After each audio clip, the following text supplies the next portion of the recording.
Olá pessoal, sejam todos bem-vindos ao canal Arcanos do Universo.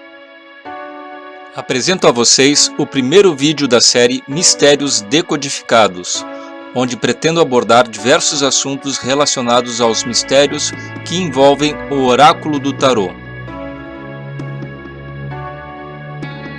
Portanto, este vídeo é direcionado a qualquer pessoa interessada em desvendar seus mistérios e ingressar nos seus estudos e práticas. As dúvidas que tiverem, é só deixar nos comentários que assim que puder, responderei a todos.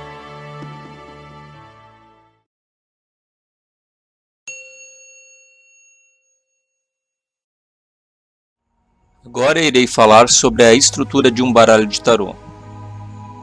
Como exemplo de abordagem, vou utilizar um típico baralho de tarô, o conhecido tarô de Marselha. Marselha, na verdade, é a cidade mais antiga da França e a segunda mais populosa. Durante os séculos 17 e 18, ela se tornou o maior centro mundial de produção de tarôs. Acabou criando-se um estilo próprio de baralhos, que passariam a influenciar os demais fabricantes pelo mundo todo. E é por esse motivo que existem vários tipos de tarôs de Marselha, com poucas variações no estilo e muitas cópias também. Esse baralho que tomo por base é da edição de Grimaud, de 1931, que é uma cópia do original editado em 1761, por Nicolas Convert, que foi um reconhecido mestre fabricante de baralhos da cidade de Marselha.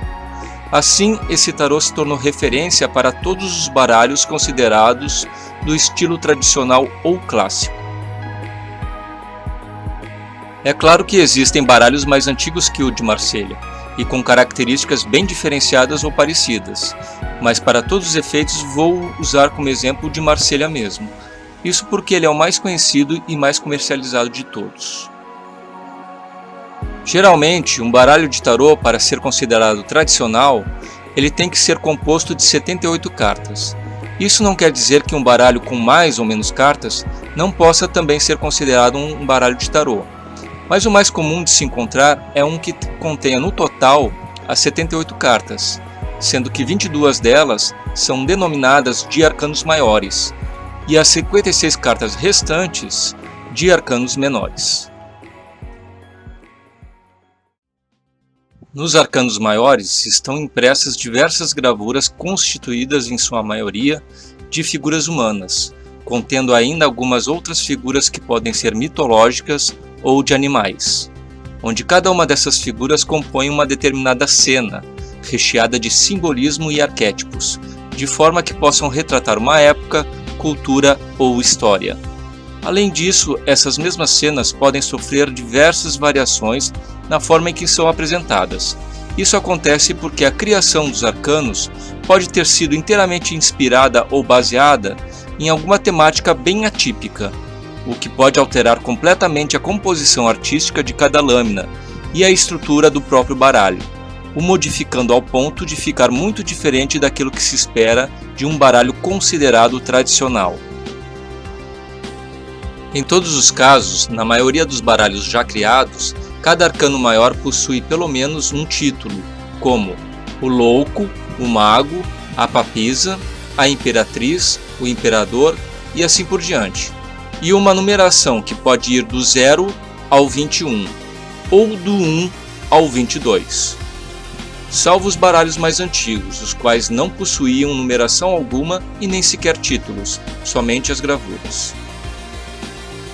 Essa alteração na ordem de numeração é devido a um arcano incomum, o Louco, que pode receber o número 0 ou 21, ou ainda não possuir numeração alguma. No caso do nosso baralho de exemplo, temos a primeira carta dos arcanos maiores, o arcano O Louco. Perceba que ele não possui numeração, portanto seu valor seria o 0, fazendo com que a última carta dos arcanos maiores, o Mundo, assuma a posição de número 21 em seu lugar. Sobre os arcanos menores, eles são constituídos de 4 grupos de cartas, cada qual representante de um dos 4 naipes, que são ouros, que também podem ser chamados de moedas ou discos, espadas, copas, que também podem ser chamados de taças, e paus, que também podem ser chamados de bastões, clavas ou cajados. Cada naipe é formado por cartas numeradas que vão do As ou número 1 até o número 10, e nelas são representados apenas pelo número e o símbolo do naipe, que se apresenta em quantidade de acordo com a numeração, perfazendo um total de 40 cartas. Mas nem todos seguem essa regra. Existem baralhos não convencionais que retratam os arcanos menores com imagens e figuras, como se mostram nos arcanos maiores. Exemplo disso é o baralho de Rider-Waite. Ainda falando sobre os 56 arcanos menores, dentro deste grupo vamos encontrar as 16 figuras da corte, que formam mais 4 subgrupos, um para cada um dos 4 naipes, que são os 4 valetes, ou os pajens, os 4 cavaleiros, as 4 rainhas e os 4 reis, onde o rei é a figura mais importante e o valete é a de menor valor. Mas a quantidade de figuras da corte não se limita em apenas 4. Também podemos encontrar em baralhos mais antigos o acréscimo de mais 2 figuras, a amazona, aquela que faria par com o cavaleiro, e a donzela, que faria par com o valete. Sendo assim, no total ficariam em 6 tipos de figuras da corte. Por outro lado, podemos notar em alguns poucos baralhos mais modernos algumas mudanças na nomenclatura, como príncipe ao invés de cavaleiro e princesa ao invés de valete, conservando a quantidade normal de figuras da corte, que seriam 4. De qualquer forma, essas 16 figuras da corte são geralmente retratadas por imagens de seres humanos, podendo estar de pé, sentado ou a cavalo, e geralmente estão segurando o símbolo de seu naipe. No entanto, não possuem numeração própria, somente um título fazendo referência ao seu naipe, como por exemplo Rei de Paus, Valete de Ouros, Rainha de Espadas, etc. Sendo assim, juntando as 16 figuras aos 40 números, teremos num total 56 arcanos menores. É importante ressaltar que os arcanos menores surgiram antes dos maiores. Isso se deve ao fato de que os arcanos menores são diretamente derivados das cartas comuns de jogar, aquelas que são utilizadas para jogar buraco, canastra, pôquer ou paciência. É só retirarmos as 4 figuras do cavaleiro e pronto. Temos aí um baralho comum de 52 cartas. Isso quer dizer que na história das cartas de jogar, este baralho comum, o de 52 cartas, foi o primeiro a surgir. E com o passar do tempo, agregaram-se os chamados trunfos, formando um novo tipo de baralho que futuramente seria chamado de tarô.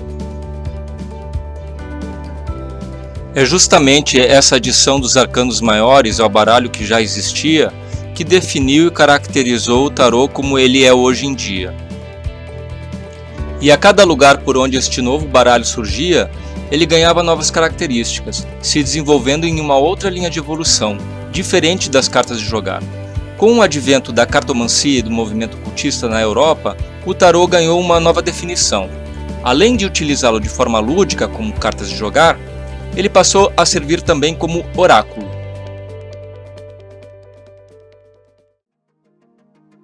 Sobre as terminologias utilizadas para definir o tarô, no início de tudo, as 52 cartas de jogar do baralho comum eram chamadas de ludus cartarum, que significa em latim cartas lúdicas, ou simplesmente cartas de jogar. Por essas cartas de jogar serem derivadas de um baralho sarraceno, também conhecidas como cartas mamelucas, que foram introduzidas na Europa através do estabelecido e sólido comércio com o Egito, durante a gestão do Império Mameluco entre os anos 1258 e 1517, essas mesmas cartas de jogar também eram conhecidas por naib ou naab, que em árabe significa vice-rei ou representante. Em 1371, na Europa, os catalães passaram a chamar de naip. Em 1376, os italianos chamavam de naibo. Somente a partir de 1400 que os espanhóis passaram a chamar de naipe, permanecendo assim até os dias de hoje. Logo no início do surgimento do tarô, em pleno século XV, os pioneiros dos jogos de cartas do norte da Itália chamavam esse novo baralho de Carte da Trionfi, e as 22 cartas adicionais, que posteriormente seriam chamados de arcanos maiores, eram conhecidas apenas por Trionfi, contendo o mesmo significado que trunfo, ou seja, vantagem. Logo depois do surgimento dos arcanos do tarô, este conjunto de cartas passou a adquirir outras terminologias, como Trionfi da Tarocco, Tarocchi ou Tarocchino, foram denominações utilizadas na Itália, no início do século XVI. Tarot ou Tarot, se escreve diferente, mas se pronuncia igual, existindo ainda outras variações do baralho como Minchayat ou Florentino, todos termos utilizados na França entre os anos de 1550 e 1600. Já a palavra arcano, que significa mistério, só foi incluído em 1865 por Paul Christian, o inventor do termo, e foi largamente difundida nas obras de Eliphas Levi. Somente entre os anos de 1865 e 1900 é que surgiu a terminologia final como conhecemos atualmente, arcanos do tarô.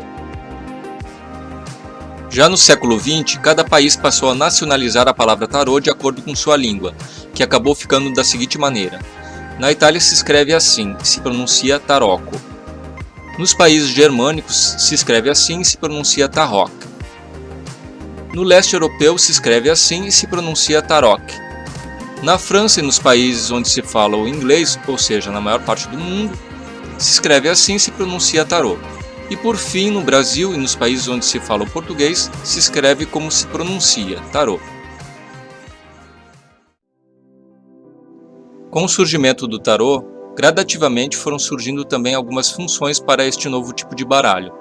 A primeira que surgiu foi a função lúdica, em seguida a função adivinhatória e por último a divinatória. Falarei sobre cada uma delas. O tarô de função lúdica surgiu logo após o acréscimo dos 22 trunfos ao baralho comum, que já existia na Europa desde o século XIV.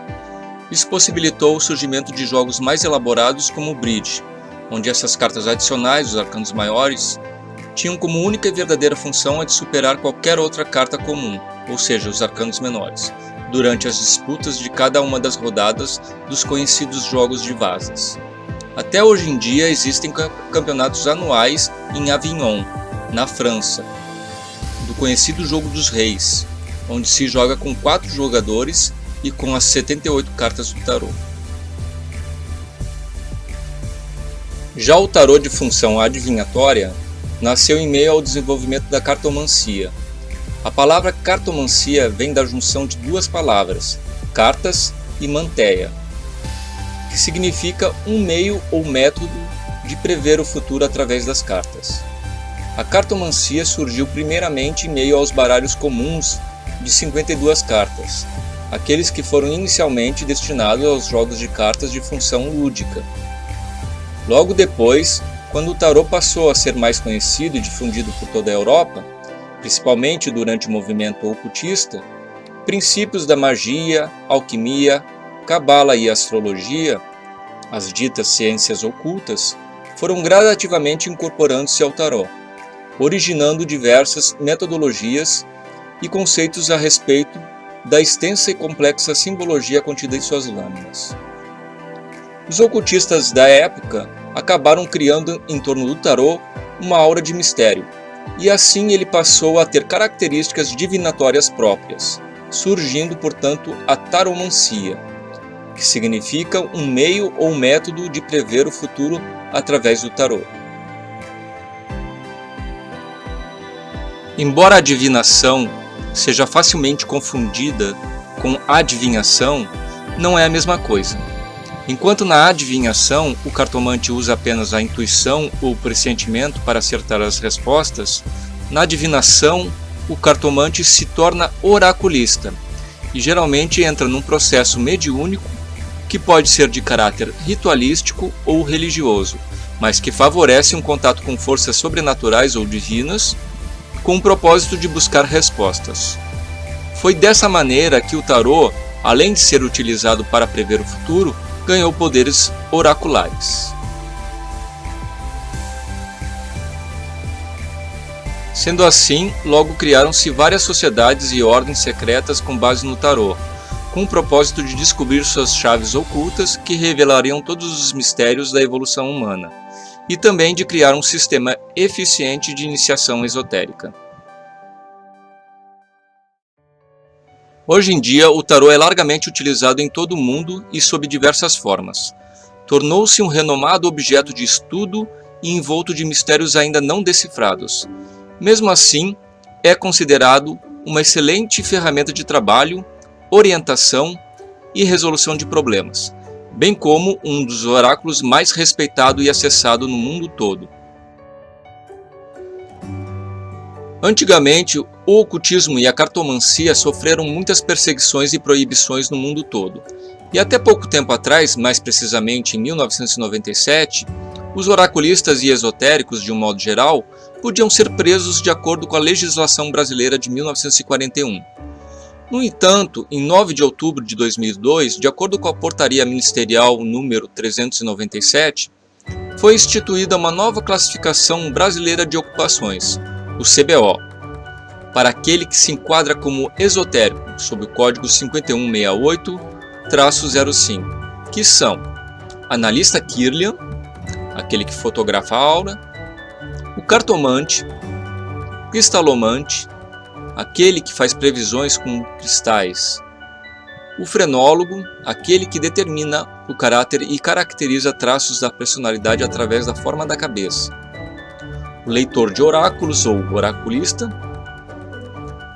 o quiromante, aquele que faz previsões com base nas linhas das mãos, o quirólogo, aquele que estuda uma pessoa através das linhas, formato e protuberâncias das mãos, o radiestesista, aquele que se utiliza de meios sensíveis à captação de variadas frequências de energia, o rumenal, aquele que lê e interpreta as runas, o tarólogo e o vidente. Vemos aí, portanto, uma gama de ofícios alternativos, todos dentro de uma mesma categoria, a do esotérico. Embora o tarólogo tenha respaldo na lei trabalhista, este profissional, por diversos motivos, ainda atua no mercado informal, muitas vezes sofrendo preconceitos, discriminações e perseguições por parte da sociedade.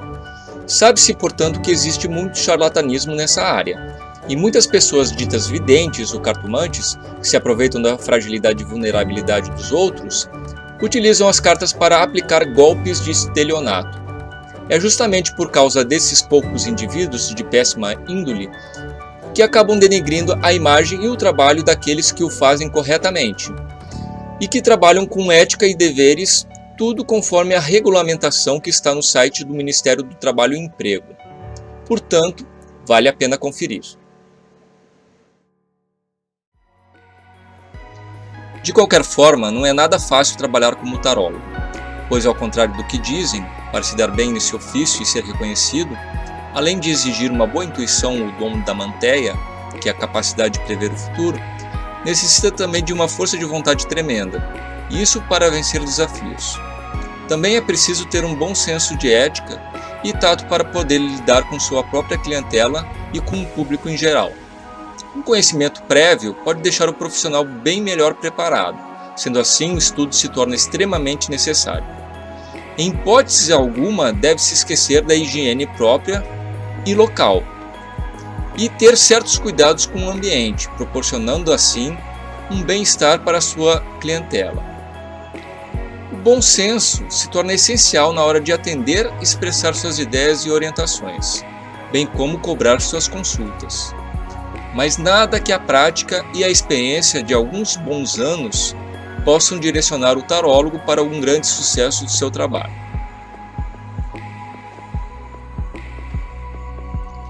própria sociedade em que vivemos pode não dar um valor significativo para o oráculo do tarô. Isso ocorre porque as pessoas carecem de conhecimento sobre o assunto. O que proponho é mostrar a todos que o tarô, além de ser uma ferramenta de trabalho muito útil, pode também ser utilizado de outras formas bem mais interessantes que essa. E que, sem dúvida, ele ainda precisa ser desmistificado o suficiente para poder revelar todo o potencial sobre esse magnífico e interessante oráculo, o tarô.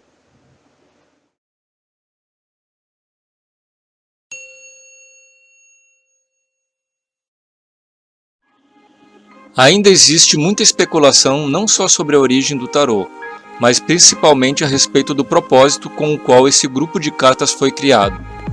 O que sabemos é que existem diversas teorias sobre a origem dessas magníficas cartas. Contudo, também sabemos que o tarô jamais poderia ter sua origem antes das cartas de jogar chegarem na Europa, ou seja, jamais poderia ser uma criação egípcia, chinesa, indiana ou persa.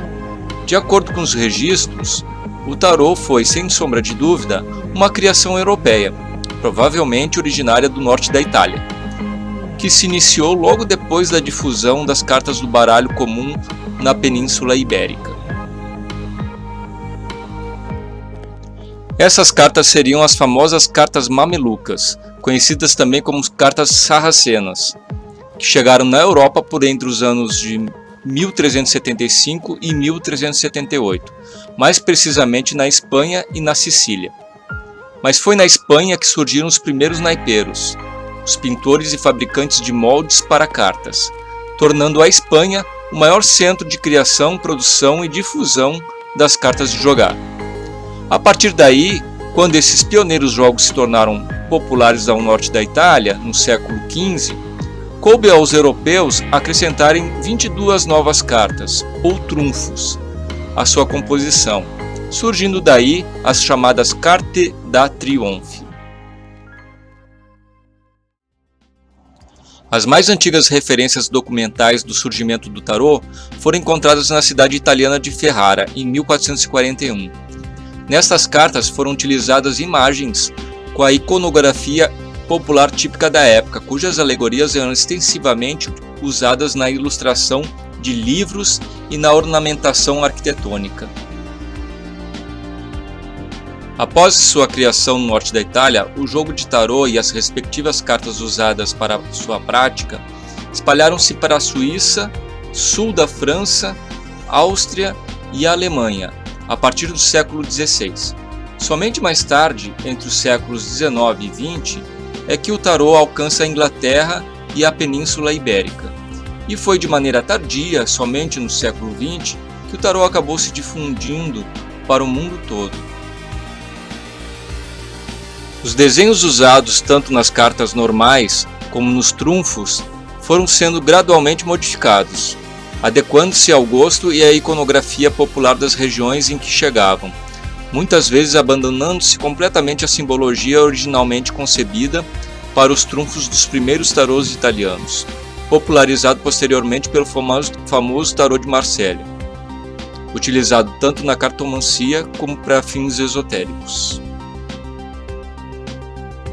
Desde o seu surgimento até os dias de hoje, o tarô sofreu, com raras exceções, várias alterações na sua imagem e simbolismo. Isso acontece, de um lado, porque os modernos meios de produção de cartas são bem menos complicados do que costumavam ser. E de outro, porque existe uma necessidade por parte de alguns produtores de tarô de atualizar o conteúdo pictórico dos arcanos em consonância com a realidade sócio-histórica em que vivem, ou com a temática abordada.